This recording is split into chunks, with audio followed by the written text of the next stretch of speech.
This channel does not promote any violent, harmful, or illegal activities. All content provided by this channel is meant for an educational purpose only. জাতীয় নিরাপত্তার স্বার্থে কোনো রকম বেয়াদবি সহ্য করা হবে না। TV9 বাংলায় সীমান্তে বিজিবির উস্কানির খবর দেখে বাংলাদেশকে করা বার্তা শুভেন্দু অধিকারী। নদিয়া থেকে মালদা একাধিক সেক্টরে প্ররোচনা বর্ডার গার্ড বাংলাদেশের। সকাল থেকে লাগাতার সেই খবর দেখাচ্ছে TV9 বাংলা। আর সেই ভিডিও প্রকাশ করে বর্ডার গার্ড বাংলাদেশকে তীব্র আক্রমণ রাজ্যের বিরোধী দলনেতার। বাংলার মানুষের প্রবল প্রতিরোধে পিছু হটতে বাধ্য হয়েছে বিজিবি। ভারত মাতা কি জয়, জয় শ্রীরাম স্লোগান শুনে পালিয়েছে বিজিবি। ইউনুসের বর্ডার গার্ড বাংলাদেশকে কটাক্ষ শুভেন্দু অধিকারী।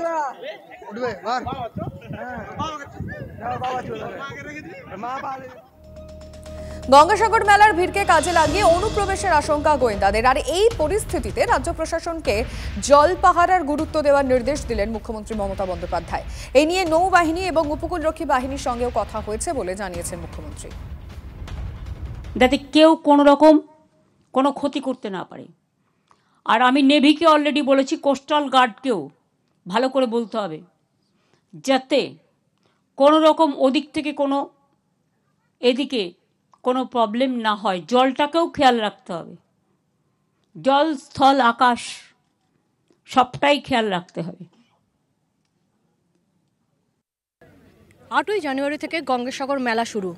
গঙ্গাসাগর মেলার প্রস্তুতি পরিদর্শন করে মুখ্যমন্ত্রী যখন যাচ্ছেন তখন রাজ্য প্রশাসনকে আর একবার সচেতন করে দিয়ে গেলেন। শুধু রাজ্য প্রশাসন নয়, ইন্ডিয়ান নেভি এবং ইন্ডিয়ান কোস্টাল গার্ডের সঙ্গে তিনি কথা বলে জানালেন যে 8ই জানুয়ারি থেকে যে গঙ্গাসাগর মেলা এবং 17 জানুয়ারি পর্যন্ত চলবে, সেই মেলায় যাতে ওপাশ থেকে অর্থাৎ বাংলাদেশ থেকে আন্তর্জাতিক জলসীমা লঙ্ঘন করে কেউ যাতে এপাশে না আসতে পারে তার দিকে সদা সতর্ক নজর রাখতে হবে। তার কারণ গঙ্গাসাগর মেলায় দেশের বিভিন্ন প্রান্ত থেকে লক্ষ লক্ষ মানুষ আসেন, পুণ্যার্থীরা আসেন। সেই সময় যাতে কোনো অঘটন না ঘটে তা দেখার জন্যই মুখ্যমন্ত্রী এই বাড়তি সতর্কতার কথা আজকে শেষ মুহূর্তে যাবার সময় জানিয়ে দিয়ে গেলেন। ক্যামেরায় সমর দাসের সাথে দীক্ষা ভূঁইয়া, TV9 বাংলা, গঙ্গাসাগর।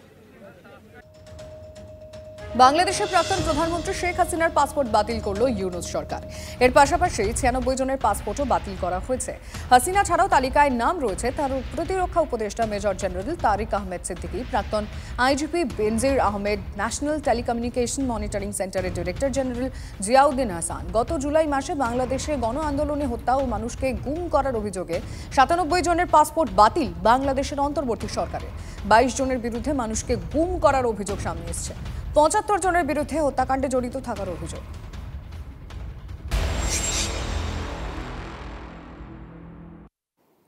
বাংলাদেশের বিরুদ্ধে বিস্ফোরক অভিযোগ করেছিলেন মুখ্যমন্ত্রী মমতা বন্দ্যোপাধ্যায়। ওপারের জেলে মোটা লাঠি দিয়ে মারের অভিযোগ তুলেছিলেন। দুটো ভিন্ন চিত্র এবার আপনাদের দেখাবো। আমাদের প্রতিবেশী কতটা পাজি সেটা আপনি এই ছবি দেখলে বুঝতে পারবেন। বাংলাদেশ থেকে যেমন ভারতীয় মৎস্যজীবীরা দেশে ফিরলেন, ঠিক তেমন ভাবেই ভারতও ফিরিয়ে দিল বাংলাদেশের 90 জন মৎস্যজীবীকে। আর দেশে ফিরে নিজের দেশের পুলিশের বিরুদ্ধেই বিস্ফোরক বাংলাদেশের মৎস্যজীবীরা। উল্টে ধন্যবাদ জানাচ্ছেন ভারতীয় আতিথেয়তার জন্য।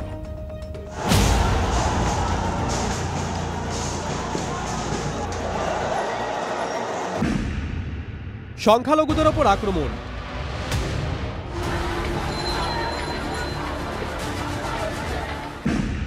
ইউনুস সরকারের যুদ্ধজিগি। গোটা বিশ্ব এই ছবিগুলো দেখলেও বাংলাদেশের সংবাদ মাধ্যম তেমন কিছু খুঁজে পায় না।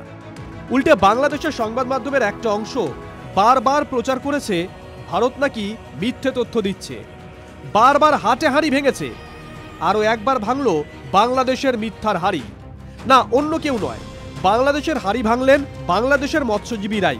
নতুন বছরের শুরুতেই ভারতের হাতে বন্দী 90 জন মৎস্যজীবীকে ফিরিয়ে দিয়েছে ভারত। আর দেশে ফিরে নিজের দেশের পুলিশ সম্পর্কে বিস্ফোরক অভিযোগ বাংলাদেশি মৎস্যজীবীদের।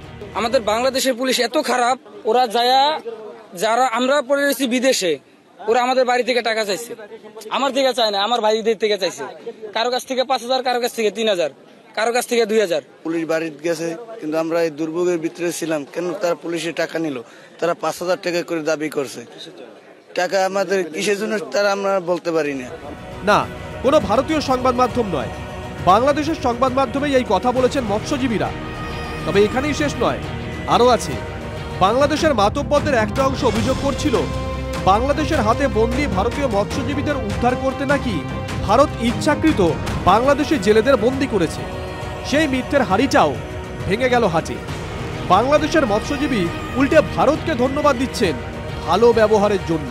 আমার বোট পাল্টে খেয়ে গেছে। আমি এক রাত একদিন বাঁচছিলাম, পরের দিন আমাদেরকে সন্ধ্যাকালে উদ্ধার করেছে ইন্ডিয়ান বোটে। আমাদের ওষুধ খাবার দাবার দিয়ে আমাদেরকে সুস্থ করছে। না, আমাদের কোনো সমস্যা নাই, খুব আলহামদুলিল্লাহ। আমরা যে জায়গায় গেছি ওনারা আমাকে ভালো ব্যবহার করেছে, আমাদের ওষুধ খাবার দাবার সবই ওনারা বহন করছে।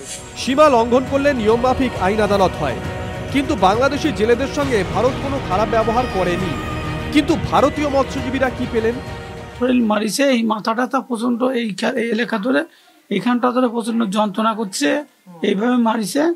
আর এই দুই পাও বেঁধে মারিছে, দুই পাও বেঁধে রাখিছিল, মুখ বেঁধে রাখিছে, চোখ বেঁধে রাখিছে, রেখে মারিছে। এটা তো গোটা মানে যন্ত্রণা, হাঁটু মাটু সব ফুলে বলে ও শালাদেরকে ইয়ে করো, পিছনে হাত বাঁধা আছে, চাকু ঢুকিয়ে দাও, ঢুকিয়ে দিয়ে ফেলে দাও, বেলার যেতে যেতে মরে যাক। আর আমাদের যে বোর্ডের মাঝি এবং মালিক উভয় পক্ষে, উনি নিজে মাঝি নিজেই মালিক, ওনাকে 3 বার মারে, 2 বার বেহুশ হয়ে যায়। বেহুশ হয়ে গেলে অজ্ঞান যখন হয়ে যায়, মুখে করে লাথি মার, যে টয়লেটে যেতে বললে তবুও বাড়ি মারে। মানুষ কি করব, আমরা পেশাব করতে যাচ্ছি, ওখানে মারতেছে, বলে কেন পেশাব করবি শালাগুলো। কথা বলে বৃক্ষ তোমার নাম কি, ফলেনও পরিচয়। ফলটা হাতে নাতে টের পাওয়া যাচ্ছে যে শাক দিয়ে যে আর মাছ ঢেকে রাখতে পারছে না ইউনুস প্রশাসন ও তার শাগরেদরা। Bureau report, TV9 Bangla. মাছ ধরতে গিয়েছিলেন 96 জন। বাংলাদেশের অনেক অত্যাচার সহ্য করে 95 জন ফিরে এলেন। সঙ্গে বাংলাদেশের অকথ্য অত্যাচারের দগদগে ক্ষত। কিন্তু 95 জন ফিরলেও ফেরা হলো না একজনের। 95 পরিবারে যখন স্বস্তির নিঃশ্বাস, তখন কাকদ্বীপের এক কোণে সব হারানোর হাহাকার।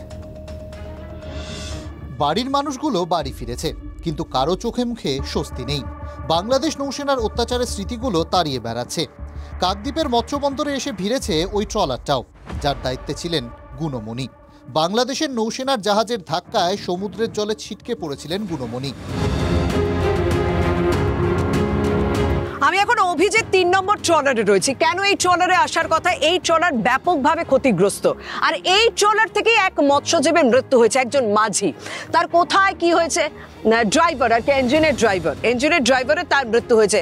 আমি যদি একটুখানি পাশের ট্রলারের সঙ্গে এই ট্রলারটার তুলনা করি, তাহলে বুঝতে পারছেন যে পাশের ট্রলারটার এই উপরে গার্ড রয়েছে, এই জায়গাটা সুন্দরভাবে সাজানো রয়েছে। কিন্তু এইটা দেখুন, আমি আমার ক্যামেরা পার্সন সুদীপকে বলবো এই জায়গাটা দেখাতে, যে পেছন থেকে এসে বাংলাদেশের নৌবাহিনীর জাহাজ এমন ধাক্কা মারে যে এই জায়গাটা, ট্রলারের এই পিছনের অংশটা ব্যাপকভাবে ক্ষতিগ্রস্ত হয়েছে, ওখানে দরজা ভেঙে পড়ে রয়েছে। আর এই জায়গাতে ইঞ্জিনের বা ড্রাইভার যিনি ছিলেন, তিনি এই ইঞ্জিনের ড্রাইভার এখানে ছিলেন, এখান থেকেই টপকে তিনি এখানে পড়ে যান, জলে পড়ে যান, এবং পড়ে গিয়েছিলেন মূলত 5 জন। 4 জনকে তোলার সম্ভব হয়েছে, একজনকে তুলে নেওয়ারও সময় দেওয়া হয়নি, তাই তাকে ছাড়া, তাকে জলে ভাসিয়েই এই মৎস্যজীবীদের ফিরতে হয়েছে। জল থেকে আর ওপরে ওঠা হয়নি ওর। বাংলাদেশের নৌসেনা সেই সুযোগটাও দেয়নি গুণমণির সঙ্গীদের। লক্ষ্মী পুজোর আগের দিন খবর এলো গুণমণি আর নেই।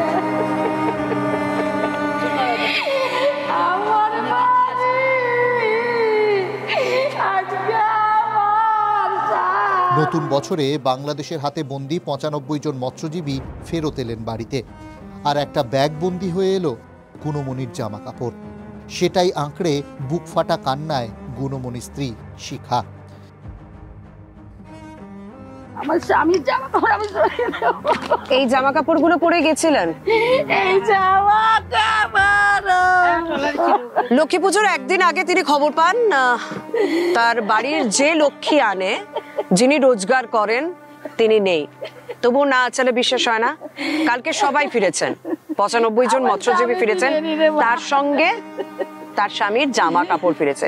এই জামা কাপড়গুলো ফিরেছে। সেই জামা কাপড়গুলো এখন এই মুহূর্তে মানে তিনি স্বাভাবিক বুকে আগলে রেখেছেন, এবং তিনি কিভাবে চালাবেন এরপর, এটা উনি এই প্রশ্নটা আমাদের প্রত্যেককে খুঁজছে।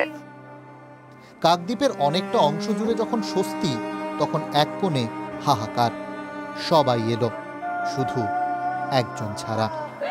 সবাই আছে